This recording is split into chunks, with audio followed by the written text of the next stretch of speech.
So welcome back. In this particular lecture, we are going to see the next important question for your exam in semester exam. That is, what is heuristic function? And this question was asked in NSEM question paper April 2023. So this is what the paper in semester paper of artificial intelligence. And if you observe the question number 2C, what is heuristic function, for 5 marks. Okay.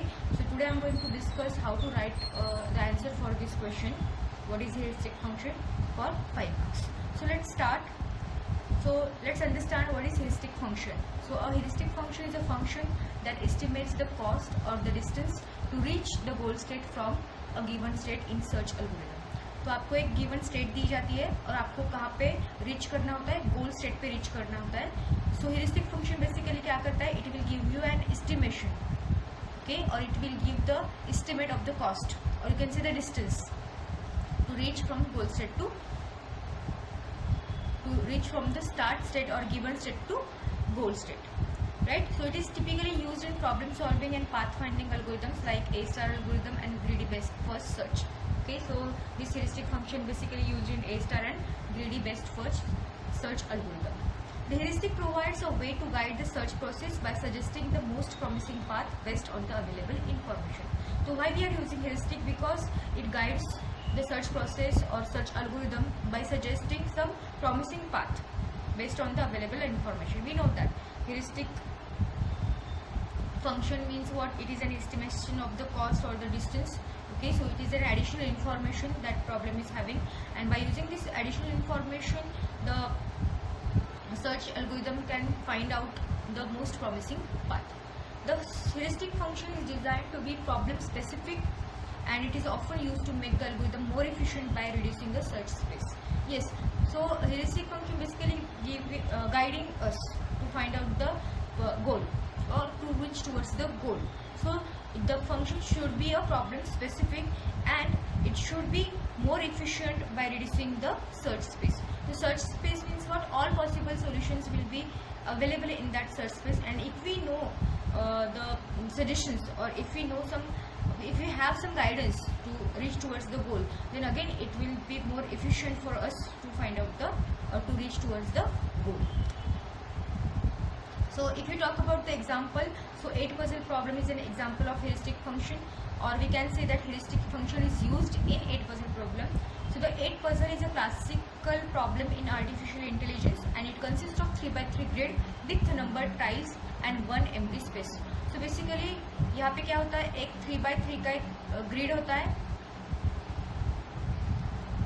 Just like I am drawing like now, okay, 3x3 का grid होता है. इसके अंदर ये जो squares दिख रहे हैं, आप इसको क्या बोलेंगे, टाइल्स बोलेंगे, और हर एक टाइल के ऊपर क्या लिखा होता है, एक नंबर लिखा होता है. Okay, for example 1 2 3, then for example 4 यहाँ पे है, 5 यहाँ पे है, 6 यहाँ पे है, 7 यहाँ पे है, 8 यहाँ पे है, और एक क्या होता है, एक एम्प्टी टाइल होता है.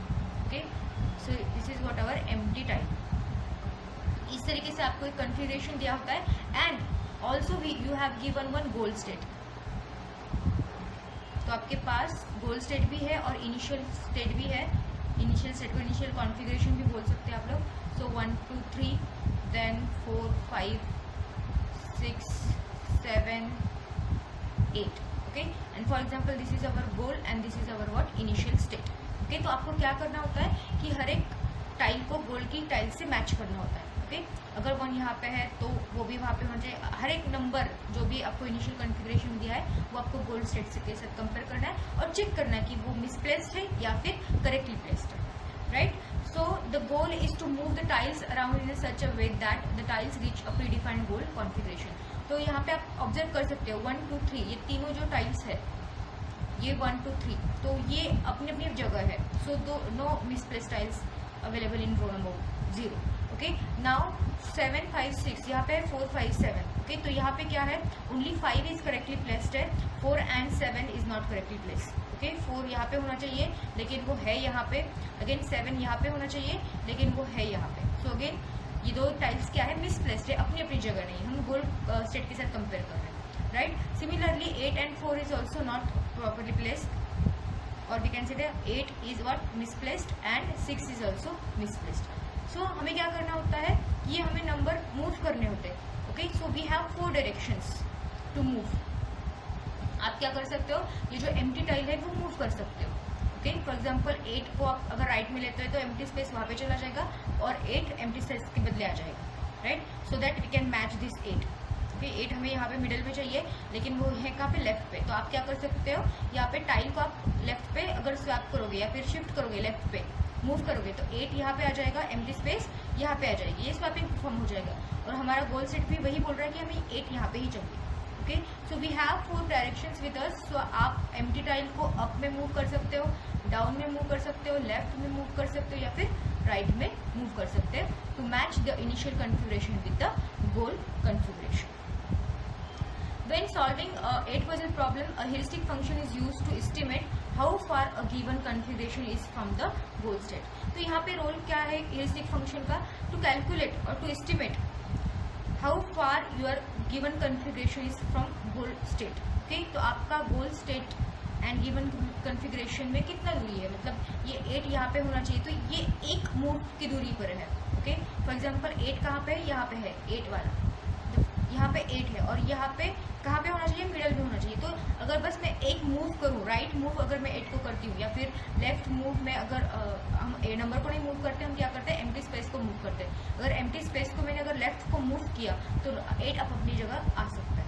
Okay, so that is nothing but the your heuristic. So H क्या होगा आपका इस केस में 1 हो जाएगा अगर आप एम्प्टी स्पेस को लेफ्ट में मूव करोगे तो। So let's understand the heuristic function. So there are 2 common types of heuristic function used in 8 puzzle. So 8 puzzle में 2 types के heuristic function है। First है हमारा misplaced tiles heuristic और it is denoted by H1. So this heuristic counts the number of tiles that are out of the placed compared to the goal state. तो goal state से हम comparing करेंगे और comparison करने के बाद कितने नंबर ऑफ टाइल्स misplaced है, that count is nothing but your heuristic. Okay, and it gives an idea of how far the current configuration is from the goal by simply counting how many tiles are in the wrong positions. Okay, wrong positions or we can say that misplaced tiles कितने हैं उसका count मतलब आपका क्या heuristic बनेगा। ठीक है, so we have current state, this is our initial configuration, and this is what my goal state. Now what I have to do, I have to compare each tile from goal state with the initial configuration. If you focus on this first tile, see 1 is here, now 1 is already here, so 1 is correctly placed. Okay, 2 is also correctly placed, 3 अपनी अपनी जगह पे होना चाहिए, वो अपनी अपनी जगह पे है। अगेन 4 है यहाँ पे, 4 भी अपनी जगह है। नाउ 5 मुझे कहाँ पे चाहिए, मिडल में चाहिए, लेकिन वो है कहाँ पे, नहीं है मिडल में नहीं है, वहाँ पे क्या है, एम्प्टी टाइल है। ओके, सो हमें एक मिसप्लेस्ड टाइल मिला, so H1 is equal to 1। Okay, next 5 misplace है इसलिए 1 लिखा है यहाँ पे। Now 6 is what, correctly placed है, इट इज नॉट मिसप्लेस, अपनी जगह पे होना चाहिए, होना है वहाँ पे। Now 7 is also correctly placed. Now 8 is not correctly placed because 8 यहाँ पे मिडल में होना चाहिए, वो नहीं है, यहाँ पे 5 है। So again what I got 1 more misplaced tile, और 0 या फिर एम्प्टी टाइल को हम काउंट नहीं करते, this is what your empty tile. So हमारा ह्यूरिस्टिक वैल्यू क्या हुआ, H1 is equal to 2. Okay, so this is what your estimation, or you can say the heuristic value for this 8 puzzle problem. Now second heuristic function used in 8 puzzle problem is what, Manhattan's distance heuristic. Okay, so Manhattan distance actually we are actually using this in a practical. Okay, we have practical number 2 where we have to implement 8 puzzle problem, so we are using this Manhattan distance in that practical as well. So you have to focus for this Manhattan distance more, right? So this heuristic calculates the sum of the Manhattan distances. तो ये heuristic क्या करता है, Manhattan distances का sum calculate करता है। तो Manhattan distance basically है क्या, the total number of moves required. Okay, the total number of moves required along the grids, rows and columns. Okay, तो यहाँ पे ग्रिड है वो तो हमें पता है, for example this is my grid. Okay, and if I draw okay, so this is what my row 0, okay, 0 1 0 2, again row is 0 sorry, row is 1, column is 0, row is 1, column is 1, row is 1, column is 2. Again row is 2, column is 0, row is 2, column is 1, and row is 2, column is also 2. Okay, so this is what your rows and columns. Similarly अगर आप यहाँ पे देखोगे तो same हो जाएगा. Yes, 0 0 0 1 0 2. Again 1 0 1 1 1 2, and again 2 0 2 1 2. Okay, so first index denotes the row and the second denotes the column. Okay, so ये क्या होता है? Manhattan distance, it is the sum of Manhattan distances, the total number of moves required along with the grids, rows and columns. तो यहाँ पे कितने moves चाहिए, okay, to match, that is the sum of that moves is called as Manhattan distance for each tile to reach its goal position. तो हर एक tile के लिए कितना डिस्टेंस चाहिए उसका सम जो है वो रहेगा आपका Manhattan distance. Let's understand with the help of example. So for example, Manhattan distance for a tile is calculated as the absolute difference in its current row and column compared to its goal row and column. Okay, तो again यहाँ पे भी comparison करनी है जैसे हमने previous case में किया था. सो फॉर्मूला क्या है यहाँ पे Manhattan distance का? x current. ओके, x मतलब क्या? आपका row. Okay, so x is equal to row. x denotes row and y denotes column. Right, so X current मतलब क्या? इनिशियल कॉन्फ़िगरेशन का रो नंबर क्या है एंड गोल कॉन्फ़िगरेशन का रो नंबर क्या है, उन दोनों में क्या डिफरेंस है, प्लस इनिशियल कॉन्फ़िगरेशन या फिर करंट स्टेट का कॉलम नंबर माइनस गोल स्टेट का कॉलम नंबर. ओके, उन दोनों में डिफरेंस क्या है, इसका एडिशन मतलब आपका क्या होगा? Manhattan distance. Okay, if you see over here X current and Y current is nothing but the row and column of the tile in the current state. For example current state हमने बोला 0 या फिर 6 is what our current state, हमारा current tile है ये. Okay, तो इसका x current क्या रहेगा? 1. ओके, एंड वाई करंट क्या रहेगा? 2. सिमिलरली 6 का एक्स गोल क्या रहेगा? 1 एंड वाई गोल क्या रहेगा? 2. ओके, अगर हम इसका डिफरेंस लेंगे, एक्स करंट क्या है? 1 है, सो एक्स गोल भी 1 है, तो 1 माइनस 1 0 आ जाएगा यहाँ पे. अगेन वाई करंट क्या है? 2. अगेन यहाँ पे भी वाई करंट क्या है? 2. सो दोनों का डिफरेंस क्या आ जाएगा? वाई करंट एंड वाई गोल, तो दोनों का डिफरेंस क्या आ जाएगा? 2 माइनस 2 विल बी 0. ओके, सो 0 में आ रहा है मतलब क्या? ये करेक्टली प्लेस. 6 अपनी जगह होना चाहिए, वहाँ पे ही है, मतलब 1 2 पे लोकेशन पे होना चाहिए, 1 2 पे ही है. Okay. Similarly, we have to calculate Manhattan distance for each tile, and then we will sum, or we will perform the addition of all the distances, Manhattan distances of each tile. Okay, and we will get the final Manhattan distance. For example, अगर आप यहाँ पे देखोगे, okay, let me draw the grid first in a proper way. This is what my initial.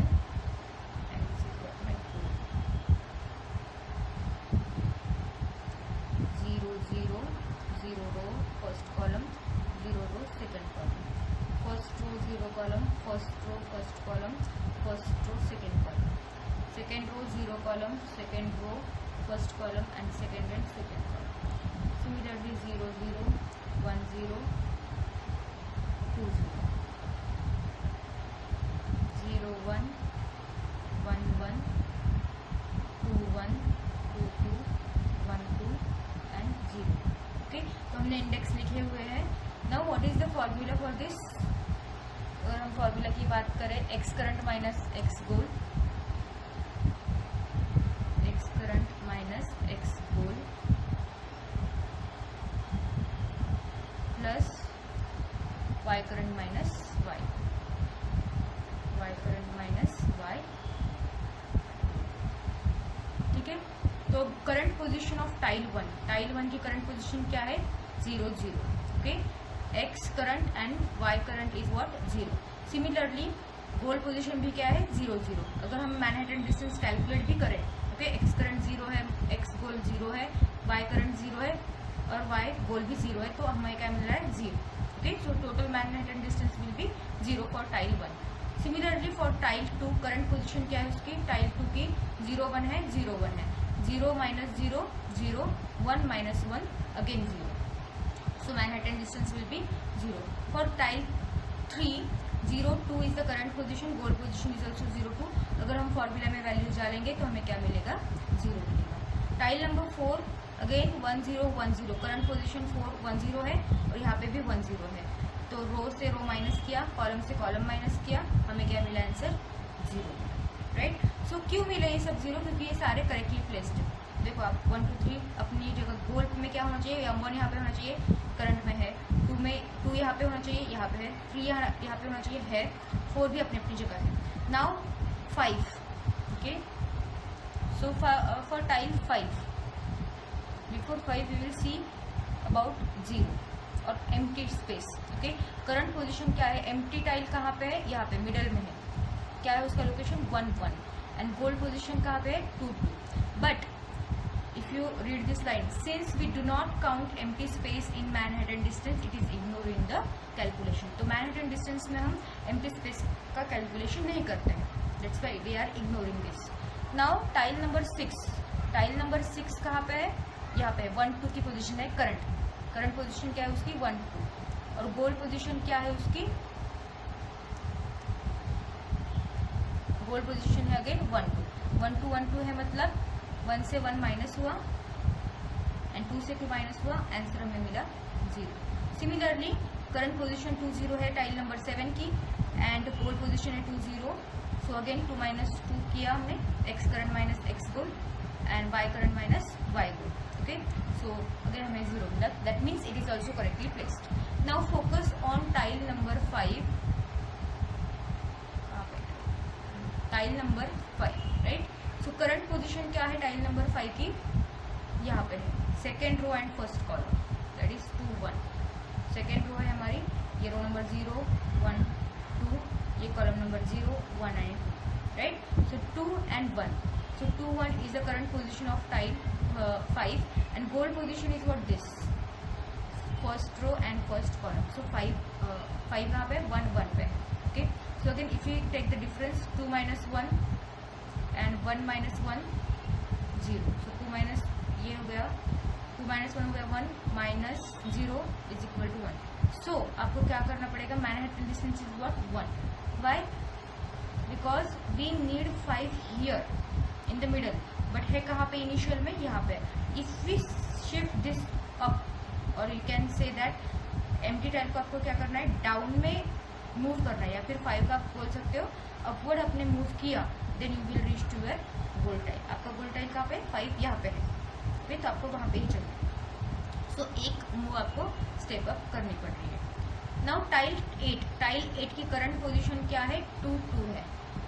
Tile 8 is second column and second row, and goal position क्या है 2 1 है. Okay, second row and first column. तो again we will take the difference between this 2 minus 2 2 minus 1, ये हो गया 0 और ये हो गया 2 minus 1 हो गया 1, सो अगेन 1. ओके, सो इस तरीके से हमने क्या किया, सारे टाइल्स के क्या किए, मैनहट्टन डिस्टेंसेस फाइंड आउट किए. तो हमें यहाँ पे क्या मिला, यहाँ पे 1 मिला और यहाँ पे 1 मिला, ये वाला 1 और ये वाले 1, बाकी सब हमें क्या मिले 0. टाइल 1 के लिए 0, ये टाइल 1 के लिए, टाइल 2 के लिए, टाइल 3 के लिए, टाइल 4 के लिए, देन टाइल 6 के लिए, टाइल 7 के लिए, और ये है टाइल 5 का, और ये है टाइल 8, राइट. तो इस तरीके से हमने सारे मैनहट्टन डिस्टेंसेस की सम की, तो हमें क्या मिला फाइनली 2 मिला. Okay, so this is what were heuristic value for this 8 puzzle problem.